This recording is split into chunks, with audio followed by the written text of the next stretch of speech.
Get Rich Slow with John Wolf. Hey, today I just want to briefly explain the 5 primary loan types. This won't be exhausted, but I want to give you the overview, what their names are, what the principal advantages and disadvantages. In other videos, I'll go through some of the unique special opportunities of some of those loans. But here they are. So there is conventional, FHA, VA, USDA, and then jumbos. And jumbos, I'm just lumping them as a category. There's a million different varieties. So conventional. So this is the most common type of financing. You might have heard of this as conforming or Fannie Mae, Freddie Mac. The basic outline of a conventional loan is 3% down minimum, but 5 to 20% down is much more common. You do pay mortgage insurance based on your credit and the amount of money you put down up until you get to 20%, and then the mortgage insurance is 0. Now, conventionals, both the mortgage insurance and the interest rate are variable depending on the amount of money you put down and depending very strongly on your credit score, and that does vary a bunch between different lenders. So it's worth checking around on that. Often, especially if you're putting 5% down, the difference in mortgage insurance from 2 lenders may be more than the difference in interest rates. So that's something to pay attention to as well.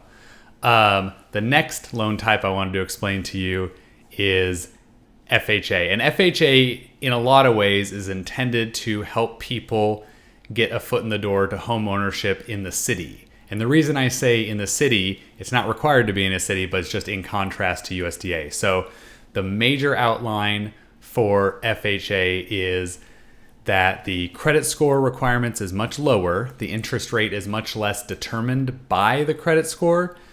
Standard down payment is 3.5%, but if you have very low credit, 10% might be required. The interesting bit is mortgage insurance, and it's a set amount instead of a variable amount. So the mortgage insurance paid yearly is 0.85%, and you do pay 1.75% of the entire loan amount up front. They roll it into the loan, so the actual loan amount starts higher. It is a great option for the right people at the right times, at the right places, just like conventional. I really cringe when I hear that, FHA loans are crap. Well, I have an FHA loan on purpose myself and a conventional loan, and they're serving 2 very different purposes for me at the same time, and they could for you as well. Then you have USDA loan, and I not so affectionately refer to this as like the best loan program nobody qualifies for. And that is a huge over-exaggeration. I'm kidding. You very well might qualify for a USDA loan, and it might be the best solution for you. Similarly to FHA loan, it's intended to help people get their first foot into the door in home ownership. And in a lot of ways, it's a much better deal than FHA.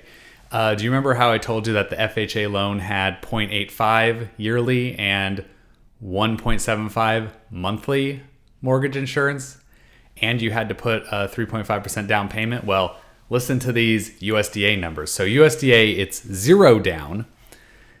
It's 0.35% of the loan amount a year for mortgage insurance and 1% upfront rolled into the loan. That's a lot better. So you might wonder, is the interest rate a lot worse? No, it's not. It's usually about the same, not necessarily exactly the same as FHA. But, and it's a big but, the home has to be a modest dwelling connected to a permanent road, and it has to be outside of any city or metro area. Now you can check USDA for the map to see if the area you're looking in qualifies, but that's not the half of it. What really stops a lot more people, other than just the map, is actually has a maximum income for the program. So that number varies, and it's actually about to vary, so I don't want to say it right now and just get the number wrong, but it's, in the $80,000 yearly income range. But what really makes it super difficult for people to qualify isn't the income cap, it's also the debt to income ratio cap. So just for reference, FHA, the debt to income ratio cap is 56%. USDA doesn't exactly have a hard number, but you run into the cap between 39% and 43%. Obviously, 43 and 39 is a heck of a lot lower number than 56.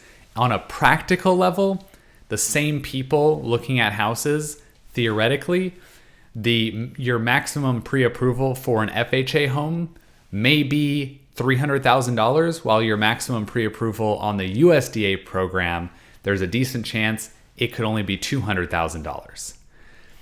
That's the main thing that stops people from doing it. Realistically, in the Portland metro area, you have to have almost no debt and be looking at a really modest home at or near the income cap, or you have to have a lot of kids because USDA actually lets the income cap raise with the number of kids.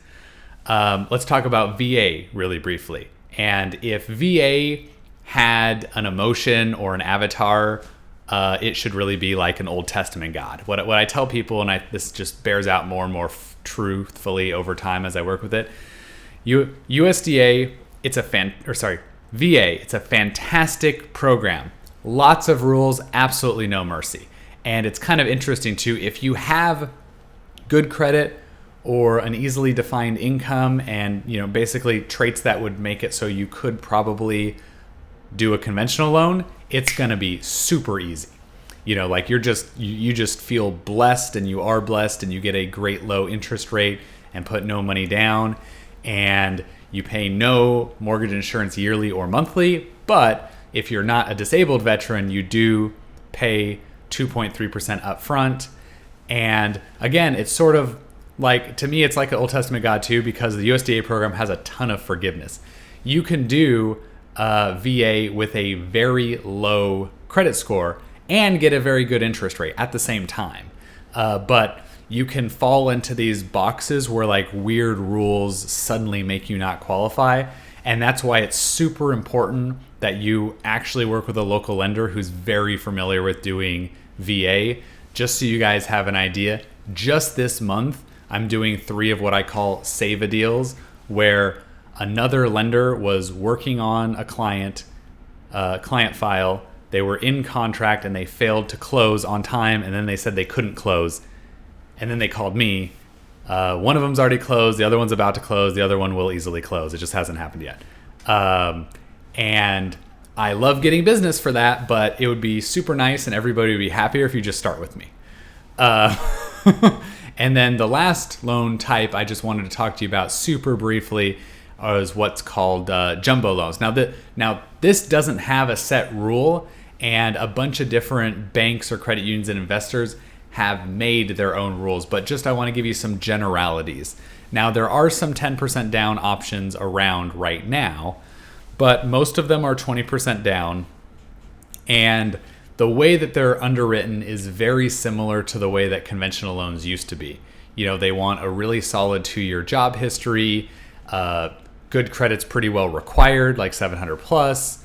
Normal down payment of 20% is the standard and is most common.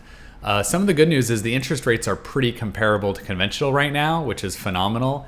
And some other things just to think about is the evidentiary burden for doing jumbo is just a lot higher than a conventional. So I actually find with a lot of my clients that it's easier to do a first-second combo than a jumbo. And a lot more people qualify that way anyways. Well, if you have any questions, please reach out. I'll be doing more detailed videos. I have older, more detailed videos on these same topics. Have an awesome day. Bye.